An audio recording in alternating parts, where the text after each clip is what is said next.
Hello friends, this lesson is all about auxiliary verbs, or you might recognize them if I say helping verbs.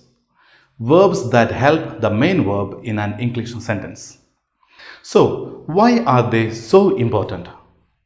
Knowing a little more about the auxiliary verbs will help you to improve your English grammar. Because the relationship between an auxiliary verb and a main verb is very clear, plain, and simple in English. The auxiliary verb do exists in simple tenses. The auxiliary verb be exists in the continuous tenses, and the auxiliary verb have exists in the perfect tenses. Now, before we do anything in this lesson, just stop for a moment and think about this. Because this information is golden. It is really valuable information. As you are checking your writing and email before you send it or reviewing your answers in the examination, these simple reminders need to be there in your mind. Now, auxiliary verbs are really interesting part of the English language. There are quite a few things that you need to know about them, about grammar, about pronunciation, about writing, and about speaking. So, I want to make three things clear to you first. Number one, there are three main auxiliary verbs in English. They are do, be, and have. Modal verbs are also considered auxiliary verbs, but there are different rules for modal verbs, and we will discuss that in another video. In this lesson, we are focusing on do, be, and have. These auxiliary verbs can also be used as main verbs. Look at these examples. She didn't do it. He is being annoying. I have had 2 apples. Number 2. When you are using English verbs, whether it is as sentence with only main verb or there is an auxiliary verb, they must agree with the subject. You need to choose the right verb form for the subject in your sentence. See this example. He is leaving. We cannot say he are leaving. They are leaving. We cannot say they is leaving. I am leaving. We cannot say I is leaving. The auxiliary verb must agree with the subject. Number 3. Auxiliary verbs in positive sentences are function words, not content words. Confused? This means that they are usually stressed when they are spoken. Unstressed words in English are often reduced or contracted when they are spoken out loud in English, so they can be difficult to hear. See this example. I'm shopping with my friends. He's taking his time. I have bought you some fruit. Now in negative sentences, auxiliary verbs are usually stressed, but often they are contracted with not. See this example. I didn't like it. We haven't been there yet. Notice that when a sentence is negative, you can contract the auxiliary verb with not. Or you can also contract the auxiliary to the subject. We haven't been there yet. We have not been there yet. See that difference? Learning how to contract auxiliary verbs in English is instantly going to make you sound more relaxed and natural when you speak. It's much more natural to say, he's not coming or he isn't coming than saying he is not coming. Okay, time to look at some examples. Starting with do. Do is the auxiliary verb used in the simple tenses in English. Do and does in the present tense and did in the past tense. In the future forms, with will and going to, we use the infinitive form only. We eat fish on Fridays. They don't want to. He doesn't eat meat. Did you like it? Doesn't Nibin know about it? I'll do it later. Salam will do it first. Now take a moment to look at these examples and think about what I mentioned earlier, the subject-verb agreement rules.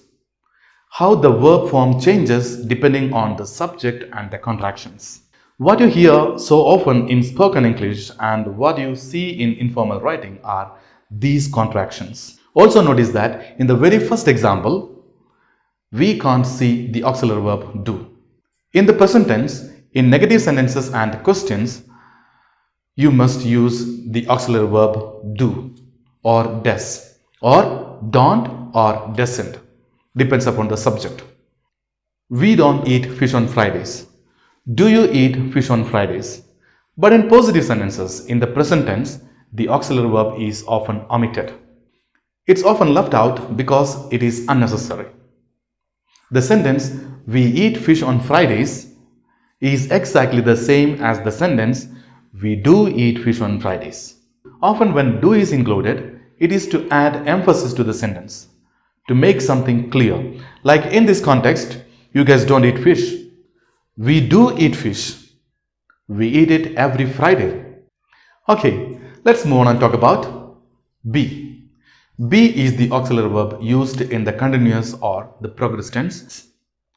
Am, is or are in the present continuous tense, and was and were in the past continuous tense. In the future forms, we only use the infinitive be. Of course, the main verb in the continuous tense is always in the ing form. But the be verb, the auxiliary verb, will always be there helping out. Look at these examples. We are following a brother. I am trying to call him now. It isn't raining at the moment. Is he bringing his friend? Are you talking about Anil? Sumod will be coming at 3 p.m. Will you be going for work today? Again, wait a moment and have a look at these examples. The subject-verb agreement. So how the verb form is always changing depending on the subject and the tense of the verb. And the contractions, often in spoken English or informal writing, you see these contractions. Now the be verb is also used as an auxiliary verb in the passive voice. In sentences like, Majid was given a gift. So it's not always with a verb that is in the continuous or ing form. Here, be verb is used with the main verb in the past participle form or ed form or the third form of the verb. Lastly, have. Have is the auxiliary verb used in the perfect tenses. Have and has in the present perfect tense and had in the past perfect tense. In the future form, we use the infinitive form only. Have with, will or going to. Now of course, the main verb in the present tenses is in the past participle form always. And we will have lessons on the tenses in the videos yet to come. So in the present perfect tense, your main verb is in the past participle form and the auxiliary verb have is always going to be there helping out. Let's see the examples. Ranesh has taken the car. We have tried it many times. Rajesh hasn't arrived yet. Have they brought the umbrella? We have been waiting for hours.